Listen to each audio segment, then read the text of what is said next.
Well, good afternoon, everyone. I am Cedra Bennett, And I'm Brandon Godfrey. and we are doing the strength-based social work practice. And so what I'm going to do is I'm going to start off with the summary of the theory about strength-based social work practice. And basically, the good thing about strength-based practice is something that actually came from social work. What I have here is that strength-based practice, which is also SBP, is best understood as the methodology that groups and names the implicit rules found in lower level practice theories. The principles of SBP builds on the current strengths of the clients and the client system in which the clients interact to increase individual well-being and decrease social problems. The idea of SBP is to work with clients to capitalize on the existing strengths they already possess, which basically is like pulling from what you already have as a person. Just a little bit of history about SBP. It can be contributed to Jane Addams, which we all know who that is, one of the founders of mother of social work. She's the founder of the Hull House, I'm sorry. And Addams' work in the settlement house movement was instrumental to SBP into the social work profession. Today, numerous areas of the social work practice are aspiring to strength-based approaches. So one thing, again, to know about the theory of SBP or strength-based practice is that it comes from social work and it builds on the strength of the person. So I'll turn it over to Brandon to go over the assessment of the theory here. All right, so for the assessment of the theory, there are 4 parts to it. It is engagement, assessment, intervention, and termination. So the first one is engagement. This is the setting in which the social work and client first connect. The connection they have and the patterns of their interactions all have an impact on the social work service that are provided. In order to maximize the change, strength-based practice should use the meeting settings to its advantage, create a warm, safe environment in relationships with the client, and foster positive interpersonal dynamics. Including with that, strength-based social workers share and develop and power with their clients and reflect genuine warm listening carefully and supporting their client's point of view, hopes, and abilities to overcome changes. For instance, it is crucial that strength-based practice incorporates clients' decision-making and how their time with their social worker is spent and objectives of the patient. The next part is assessment. In order to guide treatment planning, implementation, strength-based practice entails gathering data regarding its advantages of its clients and client systems. So this is something that I found that could be used for assessment. There's a whole book on it. It's called Strength-Based Practice Assessments, and it can be found on Google, and it's got hundreds of different scales that you can use in your practice. This one I found for the happiness scale. Next, you have interventions. Interventions are effects to alter a person's or environment status on the basis of throughout high quality assessment data. Interventions should be carefully designed. They can be co-created or otherwise provided by the client and monitored during their implementation for the results to see if they're having their desired impact. So some strategies that can be used during this, I found in the book, client decision-making is prioritize engagement procedures and involvement that result in the best possible information gathering. The evaluation procedures are thorough. They incorporate accurate data about the client's assets and strengths. It identifies strengths and strategies that are actively used, not just assessed.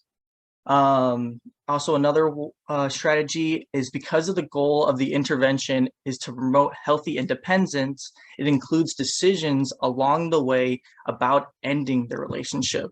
So that leads into the next one, which is termination. A timeline for achieving goals should be identified when services goals are created. Reviewing how and when the social worker client's relationship will be terminated is crucial. In order for a professional and client to be aware of its accomplishments, and understanding how those successes connect to plan separations of the relationship. The interventions must be specific and tangible. So I have some case examples that are for the real world analogies for everyone. People's strengths will come up during a conversation. As a client shares their strengths more frequently, it might be beneficial to recognize and validate them when reflecting back on the client. This can be used with like talk therapy and stuff like that. It should be acknowledged as a strength when a client makes its effort to seek assistance and show up for a scheduled session. For instance, it might be crucial to give someone the tools they need to establish a solid bond with their family or friends if they're assisting someone who does not have a safe or secure home.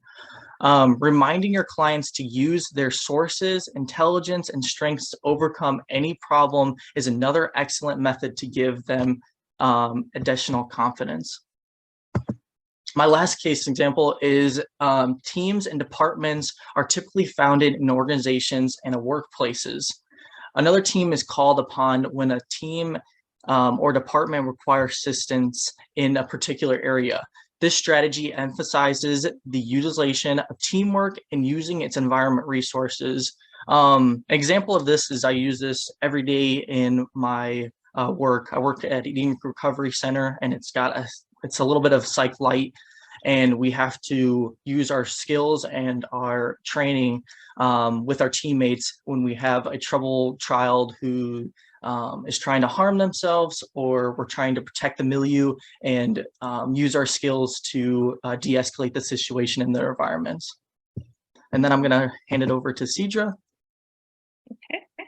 So what I'm going to do now is I'm going to go over some of the strengths and challenges of using the theory. So the strengths-based practice has 8 major tenets to it, and I'll just go ahead and go over those. It's goal-oriented interventions. It contains a systemic means of assessing strength. It sees the environment as rich in resources, and implicit methods are used to leverage client and environmental strengths for goal attainment. A helping relationship is hope-inducing. The provision of meaningful choices is central, and the individuals have the authority to choose. Assumes that clients are best served by collaborating with practitioners. Assumes that trauma, abuse, illness, and struggle may be harmful, but may also be sources of challenge and opportunity. Assumes that the worker does not know the upper limits of the individual's capacity to grow and change. Just to kind of give you an example of how strength-based practice works, I wanted to use a scenario, like a personal scenario of someone that I know, or how this particular theory could apply in my own experience. I know someone who had an addiction or substance abuse problem. And then well, let me just say this. I know 2 people who have a substance abuse problem. One person had the substance abuse problem, and they saw themselves in a bad place. So they used their own strengths and what they had within them, knowing who they were prior to this issue, and they decided to go and get the help that they needed without any type of negative interaction, only just the interaction in their self to know that they see that this is not me. I want better for myself. So they checked themselves into a center to get the help that they needed without any type of negative impact to make them do that. And what I mean by that is the second person who I know had the substance abuse issue, they also had to go to a center. However, theirs was induced by maybe some type of legal, or they were forced to go get the help. Either you go get this help, or you have to face the consequences, whether that may be, a ticket, jail, whatever the situation is. But that was something that forced them to do it, instead of them going upon, building on their strength-based practice, or the strength inside of themselves to say, I need to go and get the help that I need. So some of the challenges of strength-based challenge is SBP is frequently criticized in several ways. First, SBP has been criticized for focusing too much on the strengths of clients while ignoring their very real problems. Some information that I found when I was researching this in the book is that they say that from this perspective, SBP is an attempt to move away from the deficit-focused pathology models of human suffering, has accidentally and naively turned the sole focus to what is going right while refusing to acknowledge what is going wrong. So that's just some of the things that, like one of the critiques that the book said about SBP. Another criticism is that SBP does not have clear concepts. According to this school of thought, SBP is a social work value or perspective on practice that is hard to apply consistently in actual practice because it is hard to define.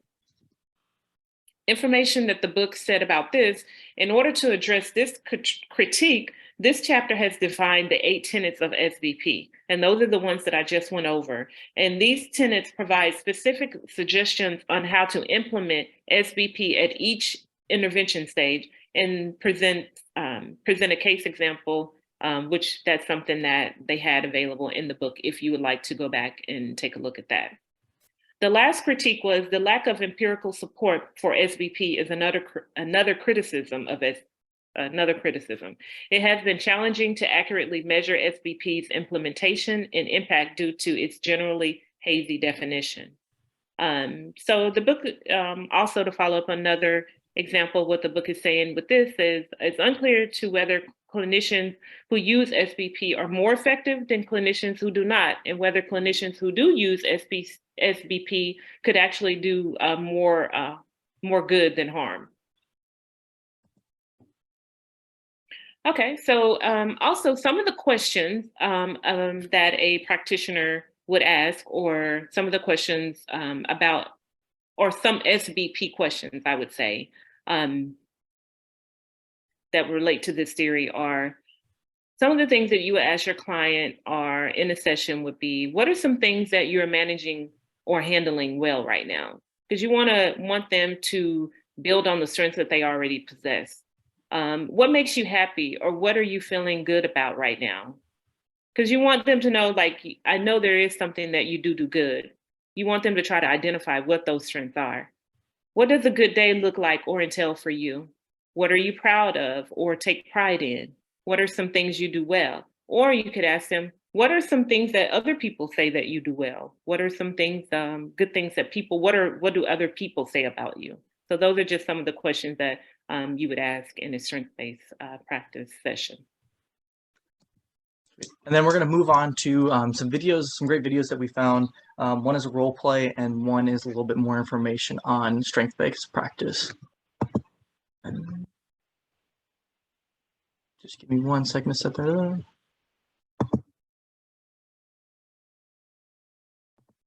It was once said that if we ask people to look for their deficits, they will usually find them, and their view of the situation will be colored by this. If we ask people to look for their successes, they will usually find it, and their view of the situation will be colored by this. In many ways, our traditional model of care embraces the belief that people need help because they actually have a problem. This emphasis on deficits, or what a person is lacking, leads to a cycle of focusing only on what needs need to be repaired, followed by some assumed solutions. It's a deficit approach that says, I need to fix you. When we do that, though, we actually deny people the opportunity to face the challenge and actually learn from it and discover things about themselves that they're going to need in order to resolve that situation in a way that actually looks like success for them. More recently, care providers and organizations have embraced this new strengths perspective and what it means to work with people and promote positive change. Rather than that more traditional model of fixing, it's more about actually focusing on people and understanding what strengths they bring to the picture, what capacities that we can draw upon that actually they will use in ways to transform their own lives in positive ways. It's important to understand that a strength-based perspective is not about denying challenges.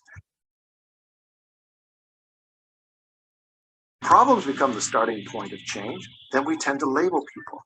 There's a dependency that occurs, and it's always about drawing upon others in order to resolve their issues.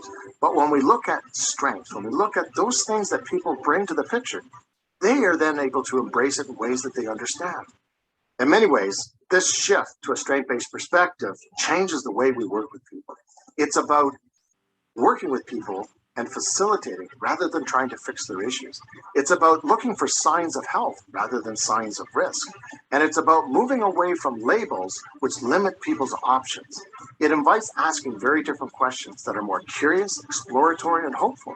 The strengths approach, as a philosophy of practicing, draws one away from an emphasis on procedures, techniques, knowledge as the keys to change. It's not expert-driven.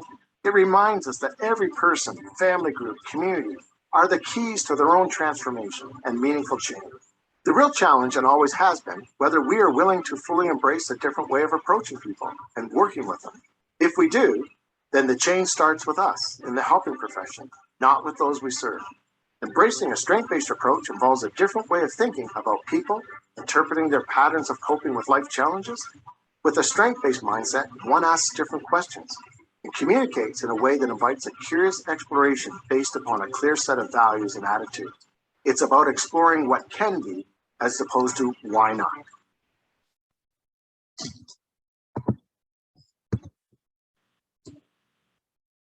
So that video just describe strength-based practice and how it is beneficial to others. I would use this practice in my, as a social worker.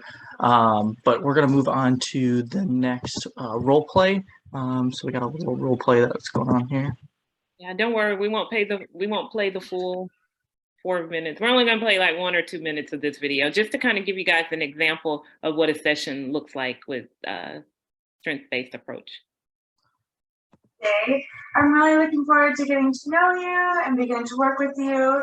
So tell me a little bit about what brings you here, maybe some of the goals that you would like to work on. It's really nice to meet you as well. I have to admit, I'm a little nervous to be meeting with you. I've never had to seek outside help before. Well, thank you for sharing that with me. It takes a lot of courage just to ask for help. You should be really proud of yourself for taking that first step. And just remember, this is about you, so just share what you feel comfortable sharing with. Thanks. I feel a little better already. Well, let's see. What brings me here is that I'm starting to feel a lot of pressure at work. I have a boss that places unrealistic and unexplained expectations on me and basically tries to make my life hell in and outside of work if I don't live up to her expectations. I also am a student and I feel like all I do is work in school, so I feel like I never have time to see my family or my friends, let alone keep my apartment clean or cook for myself. I am also having a hard time sleeping at night and sometimes feel sharp pains in my chest when I'm really stressed. I don't even know how to sort out my thoughts right now. It's like I'm anxious all day at work and then sad and lonely when I'm home. I just don't know what to do with myself right now. Wow, it seems like you have a lot going on in your life right now. It's really great that you're able to recognize some of the feelings that are troubling you and being able to pinpoint when you're feeling those emotions. So at this point, what do you feel is troubling you the most in your life? I think work is my biggest worry. I'm not so much worried about the quality of my work. I'm mostly worried about my boss's mood will be that day, and in turn how she'll treat me and other employees based off her mood. It's really difficult to be a great employee when you're constantly walking on eggshells 40 hours a week. I can imagine that'd be really difficult to deal with. Can you tell me some of the ways you've tried dealing with your boss and how she makes you feel? Sure. I've just learned to be in survival mode constantly. Let's see. For the most part, I just vent to my coworkers. I end up talking about work and my boss on my free time. She really takes up a lot of my time and effort, and it's really exhausting, and I'm so sick of this. It sounds really exhausting. I can only imagine. All right, we're gonna stop it there. Some of the things that you've noticed when she was telling her about her boss is that she was asking her, what are some of the things that you're doing to cope with it? So I thought that that was like a great example of how, you know, we can build on people's strength. Like, here's what the issue is, and what are you doing to handle it? So I thought that was very interesting. Yeah. And then in the video later on, she talks about coping skills and how that helps with her establishing her boss and everything like that. But yeah. Cool. So in closing, I just want to reiterate again the strength-based approach. It's basically like it came from social work, and in general, or in a nutshell, it's basically building on the strengths of the person. Yes. Well, thank you guys for your time and awesome presenting. Thank you. Thanks, you too. Bye. Bye.